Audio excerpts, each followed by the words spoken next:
ஓம் சாந்தி. எல்லோரும் சந்தோஷமாக இருக்கிறீங்களா?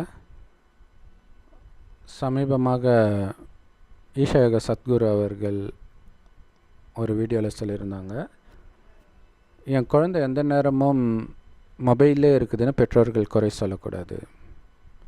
ஏன்னா அது வீட்டுக்கு வீடு இன்றைக்கி மிகப்பெரிய பிரச்சனையாக இருக்குதுன்றது உண்மை. ஸோ இதை பெற்றோர்கள் குறை சொல்லக்கூடாது. அதுக்கு பதிலாக சோஷியல் மீடியா எவ்வளவு சுவாரஸ்யமாக இருக்குதோ அதை விட தன்னை சுவாரஸ்யமானவர்களாக பெற்றோர்கள் மாற்றிக்கணும் அப்படின்னு சொல்கிறாங்க. சோஷியல் மீடியாவோட போட்டி போட சொல்கிறார். என் பையன் கஞ்சா அடிக்கிறான் அப்படின்னா கஞ்சா எவ்வளோ சுவாரஸ்யமாக இருக்குதோ அதை விட நீங்கள் சுவாரஸ்யமாக ஆகணும்னு சொல்லுவார் போல இருக்குது. ஒரு பையன் விபச்சாரியே கதின்னு இருக்கிறான் என் கணவன் அப்படின்னு சொன்னால் விபச்சாரி எவ்வளோ சுவாரஸ்யமாக இருக்கிறாளோ அவளை விட நீ சுவாரஸ்யமாக இருக்கணும்ன்ட்டு சொல்லுவார் போல இருக்குது. ஏன்னா அதுதான் அர்த்தம். இது உண்மையான இப்போ மற்ற உதாரணங்கள் கொடுக்கும்போது ஆமாம் இது சரி கிடையாது அப்படின்னு உங்களுக்கு தோணும். சோஷியல் மீடியாவில் என்ன இருக்குது, உங்கள் புத்தியை மயக்கக்கூடிய விஷயம் இருக்குது. அதை விட பயங்கரமாக மயக்கக்கூடியதாக நீங்கள் மாறணுன்னா அவன் அப்பம் கிடையாது, தன் குழந்தை வாழ்க்கையை சீரழிக்கிறவன் அர்த்தம். இப்போ உதாரணத்துக்கு ஆபாசமான பாட்டு ஃபுல்லாக சோஷியல் மீடியா ஃபுல்லாக அதான் ஓடிட்டு இருக்குது. ஸோ அப்பா அம்மாவும் அதே மாதிரி அரைகுறையாக ஆடிக்கிட்டு இருக்கிறது தான் அந்த குழந்தைக்கு சோஷியல் மீடியாவுக்கு போகாமல் பார்த்துக்கும் அப்படின்னா இது ஒரு அட்வைஸா இல்லையா? ஏன்னா அவருடைய யோகாவே அப்படி தானே இருக்குது. ஃபுட்பால் விளையாடுவாங்க, டான்ஸ் ஆடுவாங்க, இதுதான் யோகாவும். அதாவது இது சாதாரணமாகவே மனிதர்கள் பண்ணிகிட்டு இருக்கிறது. மனிதர்களுக்கு இதுதான் சந்தோஷம்னா போய் ஃபுட்பால் விளையாடுறது அல்லது ஃப்ரெண்ட்ஸோட அரட்டை அடிக்கிறது இதெல்லாம் பண்ணிகிட்ருக்குறாங்க. இதுக்கு பேர் ஆன்மீகம் கிடையாது. ஆன்மீகம் உள்ளுக்குள்ளே இருக்கிற சந்தோஷத்தை வெளியில் உள்ள பொருட்களை சாராமல் எடுத்துகிட்டு வர்றது. வெளியில் உள்ள பொருளிலிருந்து சந்தோஷத்தை எடுத்துகிட்டு வர்றது தான் மனிதனுக்கு தெரியுமே, அதுவும் ஆன்மீகம். ஸோ அப்போ இன்றைக்கி குழந்தைகள் ஆல்ரெடி பலகீனமாக இருக்கிறாங்க, குழந்தைங்க பெரியவங்க எல்லோரும். ஸோ அந்த பலகீனத்தை இன்னும் தூண்டுது சோஷியல் மீடியா. அப்போ இதை விட சுவாரஸ்யமாக பெற்றோர்கள் இருக்குன்னா என்ன அர்த்தம்? ஒன்று அது தவறான அட்வைஸு. இன்னொரு விஷயம், இன்றைக்கி இருக்கக்கூடிய பொருளாதார சூழ்நிலைக்கு 2 பேரும் வேலைக்கு வேறு போய் ஆகணும். அப்போ என்ன பண்ணுறது? இந்த குழந்தைய சுவாரஸ்யமாக இருக்கிறதுக்காக வீட்டில் கிளாமராக ஆடுறதுக்காக ஒரு பொண்ணை வேலைக்கு வச்சுக்க முடியும்? ஏன்னா இவர் சொல்கிறதுடைய ஆழமான அர்த்தம் அதுதான். ஆனால் அது இயேசு சொல்லுவார் இல்லையா, பாவம் இவங்க என்ன பேசுகிறாங்கன்னு இவங்களுக்கே புரியல, மன்னிச்சிடுங்கன்னு. ஸோ அந்த மாதிரி தான் ஒரு நிறைய விஷயங்கள் பேசுகிறாரு, இதையும் அப்படி தான் பேசியிருக்கிறார். உண்மையில் ஆத்மா பலகீனமாக இருக்கும்போது தான் வெளி உலக விஷயத்தையே தேடும். ஆத்மா சந்தோஷமாக இல்லாத பொழுது, விரக்தியாக இருக்கும்பொழுது தான் சந்தோஷத்தை வெளியில் தேடும்.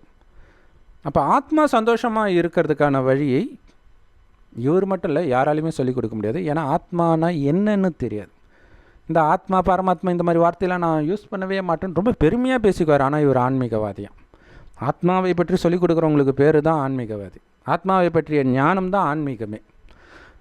ஸோ அப்போ அந்த ஆத்மா பூர்வ மத்தியில் நட்சத்திரம் மாதிரி ஜொலிக்குது அப்படின்னு கடவுள் சொல்கிறார். மனிதர்கள் யாருக்குமே தெரியாது, எந்த வேதத்துலேயும் இருக்காது. ஸோ அந்த ஆத்மாக்குள்ளே தான் மனம், புத்தி, சமஸ்காரம் 3 பாகங்கள் இருக்குது. ஆத்மாவே கண்ணுக்கு தெரியாத நுட்பமான சூக்ஷ்மமான ஒளிப்புள்ளி, அதுக்குள்ளே அதிநுட்பமாக மனம், புத்தி, சமஸ்காரம் இருக்கே தவிர பிரெயினில் கிடையாது. அதை புரிஞ்சுக்கணும். அதனால தான் இறந்துட்டால் அந்த ஆத்மா இன்னொருத்தர் உடம்புல போய் பழைய விஷயங்கள் ஞாபகம் இருக்கிறதெல்லாம் சொல்லுது இல்லை, பேயாக. இது இல்லாமல் ஒரு சிலருக்கு முன்ஜென்ம ஞாபகம் பேசுகிறதெல்லாம் பார்க்குறோம்ல, அந்த பிரெயினை தான் எரிச்சிட்டாங்களே, எங்கேருந்து வருது அந்த ஞாபகம்? ஆனால் இதை கூட நம்ம யோசிக்கிறது கிடையாது பாருங்கள். அப்போ அந்த ஆத்மா இப்போ இருக்கிற மாதிரி எப்பவும் இருக்கிறது கிடையாது. அதை புரிஞ்சுக்கணும். தாத்தாவாகவே ஒருத்தர் பிறக்கிறாங்களா, பாட்டியாகவே ஒருத்தர் பிறக்கிறாங்களா? குழந்தையாக தான் பிறக்கிறாங்க. வளர வளர ஒரு டைமுக்கு அப்புறம் தாத்தா பாட்டி ஆகிறாங்க. அதேமாதிரி குழந்தையாக பிறக்கும்போது ஓரளவாச்சும் பரிசுத்தமாக தான் இருக்கிறாங்க. வளர வளர கெட்ட குணங்கள்லாம் அவங்களுக்குள்ளே சேர்ந்த பிறகு தான் மோசமாக ஆகிறாங்க. எப்படி ஒரு பிறவியில் இது நடக்குதோ அதே மாதிரி ஆத்மா இப்போ சொன்னது உடலை வைத்து, பிறவின்றது ஒரு உடலை எடுக்குது, மரணம்ன்றது அந்த உடலை விடுறது. அந்த ரெண்டுத்துக்கும் இடைப்பட்ட விஷயம் மட்டும்தான் நமக்கு தெரியுது. இதை போதிக்கிறவன் ஆன்மீகவாதியே கிடையாது. மறுஜன்மத்தை பற்றியே ஈஷா யோக சத்குரு பேசவே மாட்டார். அப்போ அது அது என்ன ஆன்மீகம் அப்படின்னே தெரில. அதை பற்றி பேச மாட்டார், சொர்க்க நரகத்தை பற்றி பேச மாட்டார். ஆனால் மக்களுக்கு அதான் பிடிச்சிருக்குது. நமக்கு அதெல்லாம் எதுக்கு போகிறோன்னே இவங்களுக்கும் தெரியாது. ஸோ அதை அவர் யூஸ் பண்ணிக்கிறார். ஏன்னா அந்த உண்மையை புரிஞ்சிக்கக்கூடிய சக்தியோ பொறுமையோ இன்றைக்கி மனிதர்கள்கிட்ட இல்லை. அதனால தான் சோஷியல் மீடியாவில் மயங்கி கிடக்கிறாங்க. அந்த மாதிரி சோஷியல் மீடியாவில் மயங்கி கிடக்கிறவங்க தான் அவர்கிட்டயும் மயங்கி கிடக்கிறாங்க. அதை புரிஞ்சுக்கணும். ஸோ அதனால தான் சோஷியல் மீடியா மாதிரி அவரும் சுவாரஸ்யமாக டான்ஸ் ஆடுறாரு, பாடுறாரு, இந்த மாதிரி நிறையா கதை சொல்கிறாரு, ஆன்மீகத்தை தவிர எல்லாமே பேசுகிறாரு. ஸோ இன்றைக்கி மொபைலுக்கு அடிக்டாக ஒருத்தங்க இருக்கிறாங்க அப்படின்னா அதில் இன்னொரு முக்கியமான விஷயம் இருக்குது. மொபைலில் என்ன பண்ணுறாங்க அது ரொம்ப முக்கியமான விஷயம். இப்போ லைப்ரரி போய் எந்த நேரமும் புக்கே படிச்சுக்கிட்டு இருக்கிறவனை அடிக்ட்டுன்னு நம்ம சொல்ல மாட்டோம். ஆனால் அதுவும் அடிக்ட்டு தான். ஏன்னா அவன் என்ன படிக்கிறான்றது இருக்குது இல்லை, எதை படிக்கிறான்றது இருக்குது இல்லை. நல்ல விஷயத்தை படிக்கிறானா கெட்ட விஷயத்தை படிக்கிறானா, ஆனாலும் நம்ம அதை அடிக்ஷன் சொல்கிறது இல்லை. அதே மாதிரி தான் மொபைலும். என்ன புக்கு படிக்கிறத விட இது ஈஸி. ஆனால் பெரும்பாலும் மொபைலில் மோசமான விஷயங்கள் ரொம்ப அதிகமாக இருக்குது. மோசமான விஷயங்கள்னால் தேவையற்ற விஷயங்கள்.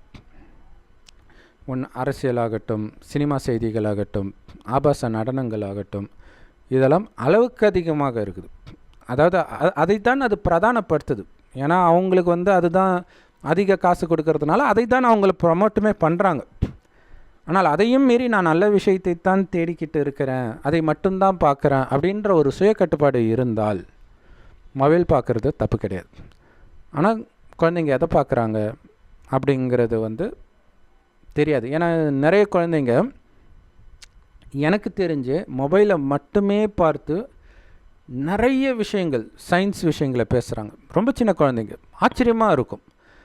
இதை நீங்கள் எப்படி கற்றுக் கொடுக்க முடியும்?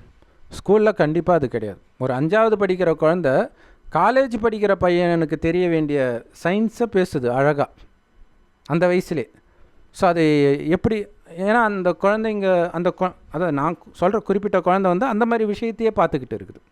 ஸோ அதை நாம் தப்புன்னு சொல்ல முடியாது. பட் பார்க்குற நேரத்தை நம்ம கட்டுப்படுத்தலாம். ஏன்னா அது கண்ணை பாதிக்கும், அந்த மாதிரி விஷய காரணங்களுக்காக.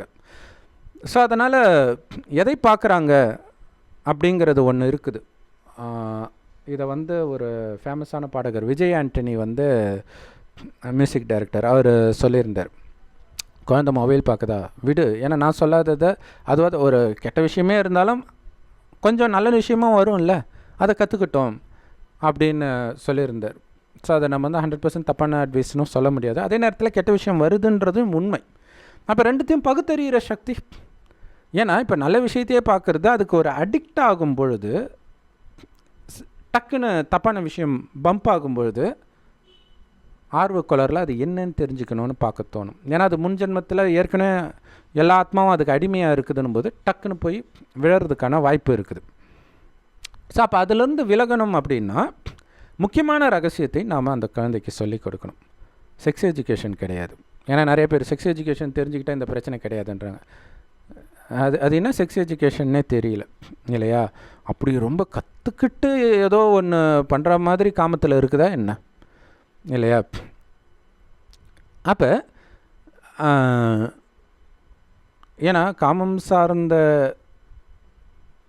எந்த ஒரு விஷயத்தை பார்த்தாலுமே மைண்டு டக்குன்னு போயிடும். ஏன்னா அது முன்ஜென்மத்து பதிவு டக்குன்னு ஆக்டிவ் ஆகிடும். அப்போ எதை கற்றுக் கொடுக்கணும் அப்படின்னா, உங்களை ஆத்மா எப்போ ஃப்ரெஷ்ஷாக இருக்குது இல்லை, அதிகாலையில் எழுந்திரிச்சு படிக்கணுன்னுவாங்க, இளமையில் கல்லுன்னுவாங்க இல்லை, இளமையில் மைண்டு ஃப்ரெஷ்ஷாக இருக்கும். அதே மாதிரி அதிகாலையிலும் அது அந்த நாளுக்கான ஒரு குழந்தை பிறந்ததுலேருந்து தாத்தா பாட்டி ஆகிற அந்த வயோதிகம் மாதிரி ஒவ்வொரு நாளிலுமே பார்த்திங்கன்னா காலையில் பிறந்தது மாதிரி ஃப்ரெஷ்ஷாக இருக்கும். நைட் ஆக ஆக அப்படியே மைண்டு டயர்ட் ஆகும், உங்களால் படிக்க முடியாது. அது எல்லாருக்குமே அந்த அனுபவம் இருக்கும். ஸோ இந்த விஷயத்தை சொல்லணும். அடுத்தது, ஏன் புத்தி டயர்ட் ஆகுது அதை நாம் சொல்லணும். ஒன்று இயல்பாகவே டயர்ட் ஆகும், அது ஒன்று. ஆனால் அதையும் மீறி எந்த விஷயங்களை உள்ள கிரகிக்கிறதுனால சீக்கிரமாக டயர்ட் ஆகும் அப்படிங்கிறது சொல்லணும். அதுதான் புத்தியை மயக்கக்கூடிய விஷயங்கள். சினிமா, போதை, வீண் விஷயங்கள், அது அரசியலாக இருக்கலாம், இந்த மாதிரி விஷயங்கள். ஆக்சுவலாக ஒரு விதத்தில் எல்லாமே வீண் விஷயங்கள் ஆகிடுது, படிப்பு உட்பட.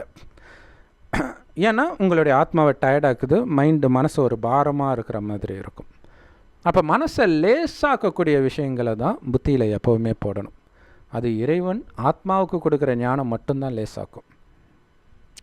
ஸோ அதை சொல்வதற்காகவே இறைவனே நேரடியாக இந்த பூமிக்கு வரார். கலியுகம் அழியிறதுக்கு 100 வருடம் முன்பு ஒரு வயோதிகர் உடலில் வரார். ஏன்னா அவர் நம்ம உடம்புல, அதாவது நம்மள மாதிரி குழந்தையாக பிறக்கிறது கிடையாது. அதனால தான் கடவுளை பார்க்க முடியறதில்ல. அவர் செம்பு நிறமான ஒளி உலகத்தில் நட்சத்திரம் மாதிரி இருக்கார். அவர் ஒரு வயோதிகர் உடலில் பிரவேசமாகி இந்த ஞானத்தை கொடுக்கிறார். அந்த வயோதிகருக்கு பிரம்மான்னு பெயர் வைக்கிறார். அவர் வாய் வழியாக சிவன் கொடுக்குற ஞானத்தை தான் முரளி அப்படின்னு எல்லா பிரம்மகுமாரிகள் ராஜயோக தியான நிலையத்திலும் முற்றிலும் இலவசமாக கிடைக்குது. யூடியூப் வெப்சைட்ஸ்லையும் இருக்குது. அதோட லிங்க் இந்த வீடியோக்கு டிஸ்கிரிப்ஷனில் கொடுக்குறோம், அவசியம் பாருங்கள். அந்த முரளியை நீங்கள் கேட்க கேட்க ஆத்மா அப்படியே லேசாகும், ஆனந்தமாக ஆகும்.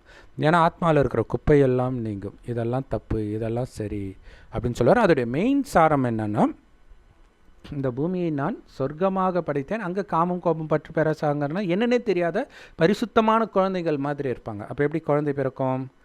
கணவனும் மனைவியும் நமக்கு ஒரு வாரிசு வேணும்னு நினைக்கும் போது மனைவி கர்ப்பமாவாலே தவிர காமத்தினால் கிடையாது. அவ்வளோ பரிசுத்தமாக அவங்க இருந்ததுனால தான் அவங்கள நாம் நரகத்தில் கோயில் கட்டி கும்பிட்றோம். ஆமாம், முதல் 2500 வருடம் இந்த பூமி சொர்க்கமாகவும் அடுத்த 2500 வருடம் இதே பூமி நரகமாகவும் மாறுது. காரணம் என்னென்னா, சொர்க்கத்தில் நான் ஆத்மா என்கிற உணர்விலே இருப்பாங்க. ஆத்மானா உயிர்.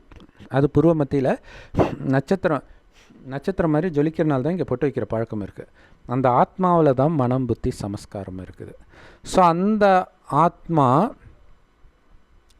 கண் வழியாக பார்க்குது, வாய் வழியாக பேசுது, அனைத்து காரியங்களையும் ஆத்மா தான் செய்யுது அப்படின்ற உணர்வு சொர்க்கத்தில் உள்ள எல்லோருக்கும் இயல்பாகவே இருக்கும்.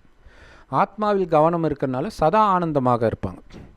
ஆனந்தத்துக்காக வெளி உலகத்தில் அவங்க மயங்க மாட்டாங்க. ஆனால் உலகம் ரொம்ப அழகாக இருக்கும், மனிதர்கள் ரொம்ப அழகாக இருப்பாங்க, சுயநலமற்றவர்களாக இருப்பாங்க, அவ்வளோ அன்பானவர்களாக இருப்பாங்க. ஆனால் அவங்களுடைய கவனம் ஆத்மாவில் இருக்கிற காரணத்தினால, வெளி உலகத்தில் எதிலும் மயங்காமல் இருக்கிற காரணத்தினால தனக்குத்தானே எப்பொழுதும் திருப்தியாக இருப்பாங்க முதல் 2500 வருடம். அதனால தான் அவங்க எந்த பாவமும், தன் புத்தியை மயக்கக்கூடிய எந்த விஷயமும் பண்ண மாட்டாங்க. அதனால தான் அவங்கள நாம் கோயில் கட்டி கும்பிட்றோம். அவ்வளோ பரிசுத்தமாக இருந்த அந்த 33 கோடி தேவதைகள், சிவனை தவிர அத்தனை பேரும் தேவதைகள் தான். 2500 வருஷம் கழிச்சு இந்த பூமி நரகமாகிறதுக்கு காரணம் ஆத்மான்றதை மறந்து உடல்னு நினைக்கிறோம். அப்போ ஆத்மாவிலேயே உண்மையான குணம் ஆனந்தம். ஆத்மாவை நினைக்கும் பொழுது அந்த ஆனந்தத்தில் மூழ்கி இருந்த நாம் ஆத்மான்றதை மறந்ததுனால ஆனந்தத்தை வெளியில் தேட ஆரம்பிக்கிறோம். அப்போ தான் புலனின்பத்துக்கு மயங்குறோம். அந்த புலனின்பத்தின் உச்சம்தான் காமம். ஸோ அந்த காமத்தில் விழுந்துட்டாங்கன்னா அவ்வளோதான், அதுக்கப்புறம் ஏந்திரிக்கவே முடியாது. ஜென்மத்துக்கு அது தொடர்ந்துக்கிட்டே இருக்கும். ஸோ மொபைல் ஃபோனுக்கு அடிக்ஷன் ஆகுறாங்கன்றது முக்கியமாக எங்கள் குழந்தை அங்கே போயிடுமோ அப்படிங்கிற பயம்தான். ஸோ குழந்தை அங்கே போயிடுறது தப்புன்னு தெரிஞ்ச அப்பா அம்மாவுக்கு நாம் அப்படி அங்கே போயிருக்கிறோமே இது தப்புன்னு மட்டும் ஏன் தெரியல? ஏன்னா புத்திக்கு அந்த சக்தி இல்லை. அந்த சக்தியை நிரப்புறதுக்கு தான் கடவுள் சொல்கிறார், உங்களை ஆத்மான்னு உணர்ந்து ஆத்மாவின் தந்தை சிவபரமாத்மாவை எந்த அளவுக்கு நினைவு செஞ்சுக்கிட்டே இருக்கிறீங்களோ அந்த அளவுக்கு ஆத்மா தூய்மையாகும். கூடவே இறைவன் கொடுக்குற ஞானத்தை, அந்த முரளியை ஒரு நாளைக்கு குறைஞ்சது 3 தடவை படிங்க. படித்ததை நாள் முழுவதும் நினைவு செஞ்சுக்கிட்டே இருங்க. வெளி உலகத்தை பார்த்தும் பார்க்காமல் கேட்டும் கேட்காமல் இருங்க அப்படின்னு சொல்கிறார். ஸோ இப்படி உங்கள் குழந்தைக்கு நீங்கள் பழக்கப்படுத்துனீங்க அப்படின்னா இதில் வர்ற ஆனந்தத்தின் சுவையை உங்கள் குழந்தை அனுபவிக்க ஆரம்பித்தால் ஃபோனை உங்கள் குழந்தை தேவையற்ற விஷயத்துக்காக நோண்டாது. மேபி இந்த ஆன்மீகத்திற்காக போகலாம். ஸோ அப்படியே ஒரு குறிப்பிட்ட வயசில் காலேஜெல்லாம் கெட்டு போய் அப்படியே ஆனால் கூட டக்குன்னு வெளில வந்துடும். ஏன்னா இந்த அமிர்தத்தை குடிக்க ஆரம்பித்த பிறகு விஷம் பிடிக்காது. ஸோ இதுதான் குழந்தைங்களுக்கு உண்மையான பாதுகாப்பு. அதை புரிஞ்சுக்கணும். ஸோ அப்போ அந்த குழந்தையை நம்பி நீங்கள் ஃபோனை கொடுக்கலாம். ஏன்னா அந்த குழந்தை தப்பான விஷயத்தில் போய் சிக்காது, தப்பான நண்பர்கள்கிட்ட போய் சிக்காது. ஏன்னா நம்ம சின்ன வயசில் இருக்கும்போதே காலேஜெல்லாம் மோசமாக தான் இருந்தது இல்லை, மோசமான அங்கே நிறைய பேர் இருப்பாங்க. ஸோ அதுலேருந்து தப்பிக்கிறது ரொம்ப கஷ்டம் அப்போவே. இப்போ கேட்கவே தேவையில்லை, இப்போ ரொம்ப ரொம்ப மோசமாக இருக்கும். ஸோ இப்போ இறைவனோடு இணைச்சி விடுறது தான் உங்கள் குழந்தைக்கு சேஃப்டி. மனித குருக்கள் பின்னாடி போய் ஏமாறாதீங்க. அவங்க கொடுக்குற அட்வைஸ் கவர்ச்சிகரமாக இருக்குமே தவிர உங்கள் மனதில் எந்த மாற்றத்தையும் ஏற்படுத்தாது. காமத்தை இல்லை, கோபத்தை கூட விட முடியாது. ஏன்னா அந்த குருமார்களே கோபப்படுறத நம்ம பார்த்துக்கிட்டு தான் இருக்கிறோம். சத்குருன்னு சொல்கிறதுக்கு பதில் ஜக்கி வாசுதேவன் சொன்னதுக்கு அவர் எவ்வளோ டென்ஷன் ஆனார்ன்றதை நீங்கள் பார்த்தீங்க. என்னை சத்குருன்னு கூப்பிடுங்கன்னு டிமாண்ட் பண்ணுறார். சத்குருன்னா என்ன தெரியுமா? சத்தியமான குரு கடவுள் மட்டும்தான். ஸோ கடவுளுடைய பேரை வச்சுக்கிட்டு, அதாவது என்னை கடவுள்னே கூப்பிடுங்கன்னு இப்போ சிவனுடைய சிலை செஞ்சுருக்காரு, அது ஆக்சுவலாக சங்கருடைய சிலை. ஸோ மறைமுகமாக நான் தான் கடவுள், அதாவது டைரெக்டாக நான் தான் கடவுள்னு சொல்லாமல் மறைமுகமாக போய் பார்த்திங்கன்னா, நீங்கள் ஈஷாவில் பார்த்திங்கன்னா, நம்ம ஏற்கனவே ஒரு வீடியோவில் டிஸ்கஸ் பண்ணியிருப்போம். ஒரு ஃபோட்டோ இருக்கும், அந்த ஆனந்த அலை 7 நாள் கிளாஸ்ன்னு போடுவாங்களே, அங்கே பார்த்திங்கன்னா ஃபோட்டோவில் அவருடைய ஸ்டூல் மேலே அவருடைய ஃபோட்டோ வச்சுருப்பாங்க. ஃபஸ்ட்டு அவங்க வாலண்டியர்ஸ் போய் விழுவாங்க. எப்படி? உங்களை விழுங்கன்னு சொல்கிறது கிடையாது, அவங்க விழுறதை பார்த்து ஒருத்தவங்க விழுவாங்க. ஸோ அப்போ இங்கே வந்தாலே எல்லோரும் விழணுன்ட்டு உங்களை அறியாமல் எல்லோரும் போய் விழுந்துட்டு வந்துடுவீங்க. ஸோ எப்படியெல்லாம் டெக்னிக்காக இருக்கிறாங்கப்பா. ஸோ கடவுளை விட்டுட்டு மனிதர்கள் காலில் நீங்கள் விழுந்து கிடக்கிறதுனாலே, அவங்க சொல்கிறத கேட்கறதுனால உங்கள் வாழ்க்கையை நீங்கள் அழித்து கொண்டு இருப்பீர்கள், உங்கள் பொன்னான நேரத்தை வீணாக்கிட்டு இருப்பீங்க அப்படிங்கிறத புரிஞ்சுக்கோங்க. ஆனால் ஆத்மா சக்தி இழக்கும்போது தானாகவே தவறான விஷயத்தை நோக்கி போகத்தான் செய்யும். ஏன்னா எந்த அளவுக்கு ஆத்மா, எல்லாருடைய ஆத்மாவும் ஒரே மாதிரி இருக்காது. ஆனால் எல்லாருடைய ஆத்மா பலகீனமாக தான் இருக்குது, ஆனால் ஒரே மாதிரி பலகீனமாக இருக்காது. ஒரு சிலது கொஞ்சம் பலகீனமாக இருக்கும், ஒரு சிலது ரொம்ப பலகீனமாக இருக்கும்.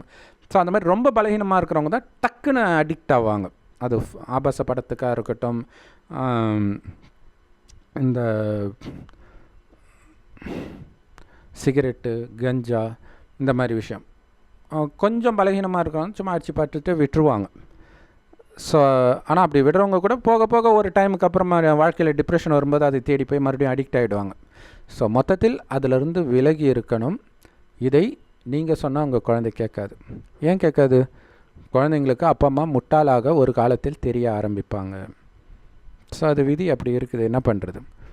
ஆனால் எந்த காலத்திலும் கடவுளை அவங்க முட்டாளாக நினைக்க மாட்டாங்க. ஸோ அப்போ கடவுளோடு நீங்கள் புத்தியை இணைச்சிட்டிங்க சின்ன வயசுலேயே அப்படின்னா, கடவுள் சொல்கிறத அவங்க கேட்பாங்க. அது மட்டும்தான் உங்களுடைய குழந்தைகளுக்கு பாதுகாப்பு, உங்களுக்கே அதுதான் பாதுகாப்பு. ஸோ நீங்களே இறைவன் கொடுக்குற ஞானத்தை எடுக்கலைன்னா உங்கள் குழந்தை மட்டும் எப்படி எடுக்கும்? ஸோ நீங்கள் எடுங்க. அதுக்கு அருகில் உள்ள பிரம்மகுமாரிகள் ராஜயோக தியான நிலையத்துக்கு செல்லுங்கள், அல்லது டிஸ்கிரிப்ஷனில் கொடுத்துருக்குறோம் யூடியூப் வெப்சைட்ஸ்லலாம் இறைவனுடைய ஞானமாகிய முரளி கிடைக்குது. ஸோ அதை அவசியம் பார்த்து பயன்பெறுங்கள். ஓம் சாந்தி. தேங்க்ஸ் ஃபார் வாட்சிங். அடுத்தது ரொம்ப முக்கியமானது, சோஷியல் மீடியாவை விட சுவாரஸ்யமாக அப்பா அம்மா இருக்கணும் அப்படின்றாங்க இல்லையா?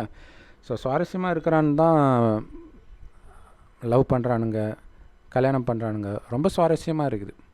அதை விட சுவாரஸ்யமாக இன்னொன்று வந்தோடனே அதை விட்டு போயிடுறாங்க.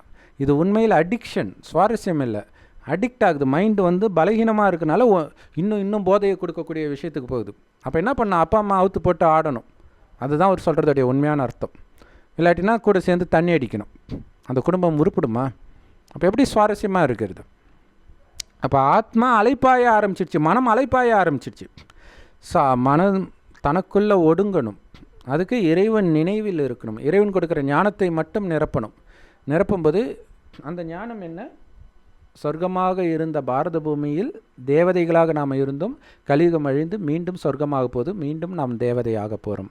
அதற்காக அந்த தெய்வீக குணங்களை நிரப்பணும்னா என்னுடைய கவனத்தை வெளியில் செலுத்தாமல் எனக்குள் ஆத்மாவிற்குள் செலுத்தணும். ஆத்மாவுடைய மனநிலை எப்படி இருக்குதுன்றது சதா சிந்தனை செஞ்சுக்கிட்டே இறைவன் நினைவிலேயே மூழ்கி இருக்கணும். ஸோ இதை எல்லோருக்கும் நீங்கள் சொல்லணும், குறிப்பாக உங்கள் குழந்தைகளுக்கு சொல்லணும். உங்கள் குழந்தைங்களுக்கு நீங்கள் வலுக்கட்டாயமாகவே சொல்லணும். ஏன்னா அது உங்கள் பொறுப்பு, உங்கள் கடமை. மற்றபடி உங்கள் அப்பா அம்மா கூட பிறந்தவங்க அவங்களும் நீங்கள் சொல்கிறத கேட்பாங்களான்னு தெரியாது. பட் சொல்ல வேண்டியது உங்களுடைய கடமை. அப்புறம் அவங்க அதிர்ஷ்டம். ஓம் சாந்தி. தேங்க்ஸ் ஃபார் வாட்சிங். ஸோ நம்ம ஏற்கனவே சொன்ன மாதிரி இறைவனை நினைக்க உள்ளுக்குள்ளே இருந்தே ஆனந்தம் வரும். ஏன்னா ஆத்மாவுடைய உண்மையான குணம் ஆனந்தம், வெளியில் சார்ந்து இருக்கிறது கிடையாது. ஈஷாக்கள் என்ன சொல்கிறாங்க, இப்போ டான்ஸ் ஆடுறது, ஃபுட்பால் விளையாடுறது, இது உள்ளேருந்து ஆனந்தம் வருது, இது வெளியிலேருந்து வருது. அது ஆன்மீகமே கிடையாது. இதை ஓஷோ சொல்லி கொடுத்தார். அதை ஓஷோ நிறைய விஷயங்கள் சொன்னார், அதில் இதையும் ஒன்று பிடிச்சிக்கிறாங்க. இது ஆன்மீகமே கிடையாது. ஸோ அதனால் இறைவனே வந்த பிறகு மனிதர்கள்கிட்ட போய் ஏமாற தேவையில்லை. இது வரைக்கும் கடவுள் கிடைக்கிற வரைக்கும் ஏமாந்தீங்க, அது நம்ம தப்பும் சொல்ல முடியாது, வேறு வழி இல்லை. எதையாவது பிடிக்கணும்னு பிடிச்சிருப்பீங்க. பட் இருந்தாலும் நிறைய பேருக்கு பார்த்த உடனே தெரிஞ்சிடும் இது கிடையாது தியானம் அப்படின்ட்டு, உள்ளுக்குள்ளேயே தெரியும். ஸோ அது உங்களுக்கும் தெரிஞ்சிருக்கலாம். இப்போ இந்த ஞானத்தை, இந்த வீடியோவை பார்த்த உடனே உங்களுக்கு ஏதோ ஒரு கேள்வி ரொம்ப நாள் இடிச்சிட்டு இருந்த அந்த கேள்விக்கான பதில் கிடைச்சிருக்கலாம். அப்போ நீங்கள் புரிஞ்சிக்கலாம், சத்தியமாக நீங்கள் சொர்க்கத்தில் வாழ்ந்த தேவதையாகத்தான் இருந்திருப்பீங்க. ஏன்னா அவங்களுக்கு தான் இந்த ஞானம் புரியும், மீண்டும் அவங்க தான் தேவதை ஆவாங்க. ஓம் சாந்தி. தேங்க்ஸ் ஃபார் வாட்சிங்.